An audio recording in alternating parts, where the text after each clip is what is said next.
გორის ამპუტანტთა ფეხბურთის გუნდი დილა საქართველოს თასი 2025-ის გამარჯვებულია ტურნირის ფინალში დილამ ბათუმის ბათუმს 1-0 სძლია. გამარჯვების გოლი მოწინააღმდეგის კარში მათე ქარდავამ გაიტანა. დილა აღნიშნული თასის მფლობელი უკვე მესამედ გახდა. გორის დილა საქართველოს ჩემპიონატი 2025-ში მიიღებს მონაწილეობას, რომელიც სტარტს ივნისში აიღებს.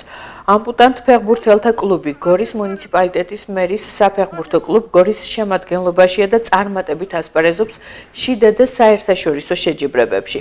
გასულ წლებში გუნდი საქართველოს ჩემპიონის ტიტულისა და ქვეყნის სუპერთასის მფლობელიც იყო. დილამ 2024 წელს იასპარეზა ევროპის ჩემპიონთა ლიგაზეც.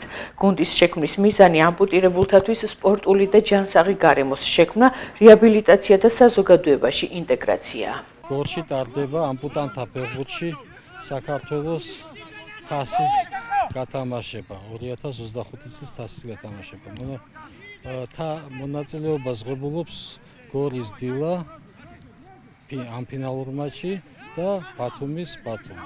თასი არის გარდამავალი, 21 წლიდან უკვე ყავს 4 მფლობელი, მაგრამ ასეა ნათქვამი, ვინც სამჯერ ამწიოს გავხდე მისი მხოლოდ. ასე აწერია ამ თასს და იმედია ეს ყველაფერი აისახება, ისტორია დგება ამ ფეხბურთში.